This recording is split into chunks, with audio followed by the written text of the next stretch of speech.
Mythes et complots avec Christian Page.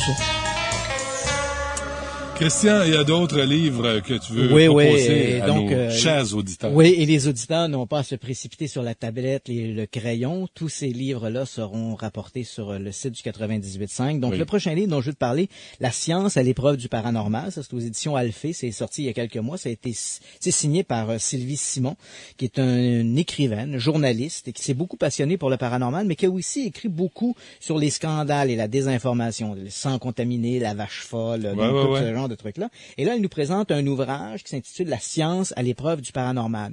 Ce qui est intéressant ici, non seulement, elle couvre plusieurs sujets, les apparitions de fantômes, les maisons hantées, la télépathie, la clairvoyance, donc tous les grands phénomènes liés à la parapsychologie. Mais ce qui est très intéressant dans son approche, elle fait une approche à la fois sociologique et humaine. Oui. Elle parle de cet aspect-là humain qui est la grande difficulté en parapsychologie. On en a déjà parlé ici à l'émission.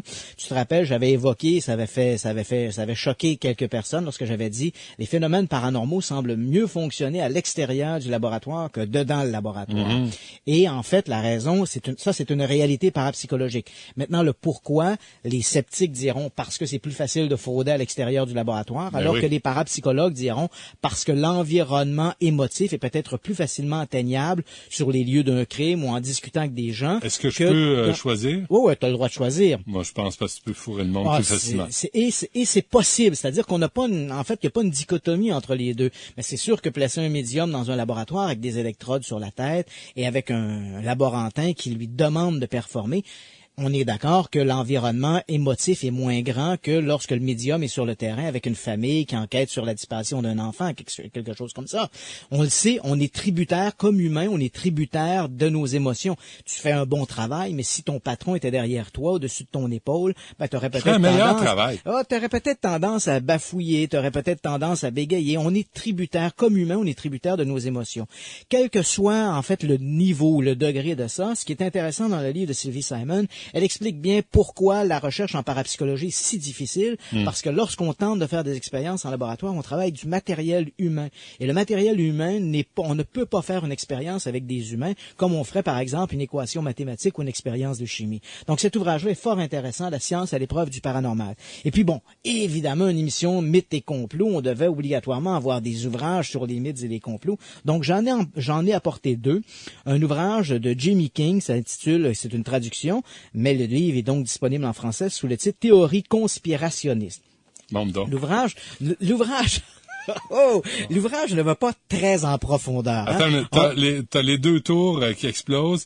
T'as Michael Jackson, évidemment. T'as l'influenza, H1N1, puis Barack Obama. Ouais, effectivement. Donc cet ouvrage-là de Jamie King ne va pas très en profondeur, mais c'est vraiment là, je suis convaincu que ma blonde elle va aimer ça. Elle aime ça les histoires de complot. Donc, il y a là-dedans à peu près 130 complots qui sont présentés. C'est court, c'est présenté sur 2 pages. C'est ça. Donc, on découvre un peu c'est quoi le complot, les tenants du pour, les tenants du contre. On va pas forcément en profondeur, on fait pas une analyse politique, géopolitique de la situation, mais on les découvre, tous ces complots. Ça va, comme tu l'as mentionné, du World Trade Center à la zone 51, en passant par la mort d'Elvis Presley. Puis John Lennon, Kurt Cobain. Donc, effectivement. Donc, pour ceux et celles qui veulent se familiariser avec les idées de complot, voilà un ouvrage. Monroe, Martin Luther King, Michael Jackson. John Kennedy. Tu les as à peu près. Tous les complots sont rapportés là. Mais pour se divertir. Oui, c'est pour se divertir. C'est sans prétention. L'auteur a simplement colligé ces histoires de complots et les présente de façon très édulcorée. Voici le complot, les tenants du pour, les tenants du contre. Et elle ne se prononce pas sur la véracité de ces histoires de complots. Paul McCartney, ça tient sur une page. Oui, c'est ça. Donc, Paul McCartney, s'il est pas mort... En 69, en 68, donc on aura peut-être droit à son sosie à Montréal au cours des prochains mois. Oui, c'est ça. Et puis enfin un ouvrage un peu plus détaillé cette fois-là, le grand livre des conspirations. C'est publié aux éditions Fedgen. Ça a été écrit par Bernard. Il y a des complots sur les Schtroumpfs, Christian. Oui, absolument. C'est sérieux comme ouvrage. Oui. Okay, excuse-moi, vas-y. Je suis convaincu. Son feuillade bien. Je pense qu'il y a un truc sur le Chupacabra là-dessus. Et puis on a un ouvrage de Bernard Bourdex. qui est un journaliste, auteur, qui vient d'ailleurs de publier un ouvrage sur 2012, hein, donc la fin du monde, les fins du monde de 2012. Ben oui. Donc, c'est un type qui s'intéresse beaucoup à toutes ces histoires conspirations apocalyptiques. Et puis là, il a publié donc cet ouvrage, Le Grand Livre des conspirations. On y aborde plein de sujets sous des grandes thématiques. L'homme sur la Lune, les extraterrestres sont parmi nous, le nouvel ordre mondial, les Illuminati, bon, tout ça.